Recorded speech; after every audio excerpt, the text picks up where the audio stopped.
This is the story of Rindercella. Rindercella is a Tairy Fale, like Bleeping Slooty or the Pea Little Thrigs, with a big bad wolf that'll huff and puff and hoe your blouse down. Once upon a time, in a corn country far, far away, there lived a beautiful girl named Rindercella. Now, Rindercella lived with her muggly other and her two sickly blisters, and in the same corn country there was a very pransome hince.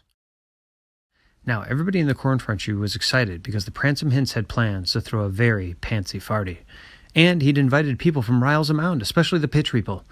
Rindercella's muggly other and her two siggly blisters went out to buy some dancy fresses to wear to the pantsy farty, but Rindercella couldn't go because all she had to wear were some ruddy old dags. And she did not want to wear ruddy old dags, so Rindercella just cat down and tried. And while she was there just kitting and shrying, all of a sudden there appeared before her merry fodgother. With one wave of her wagic mond, there appeared in front of her a kig boach and wickside horses, and on her the most beautiful dress. The most beautiful dress you severine.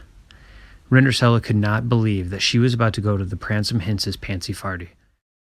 But Rindercella's merry fodgother said to her, she said, "Rindercella, you had better be back before midnight or I'll turn you into a tumpkin." And, of course, Rindercella did not want to be turned into a tumpkin, so she said, "All right, I'll be back." When Rindercella arrived at the pantsy farty, the pransome hince was there, and he spied the beautiful burl through the hood and winges.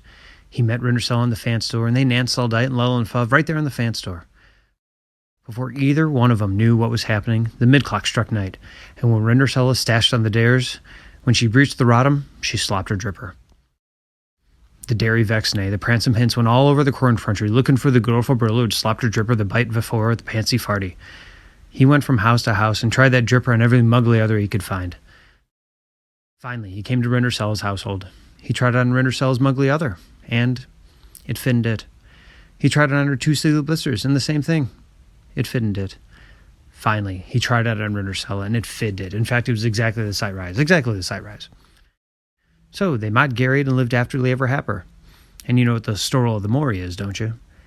If you're a beautiful burl living in a corn country, meet a pransome hince at a pantsy farty, and you nancel dight and loll and fuv, don't forget to slop your dripper.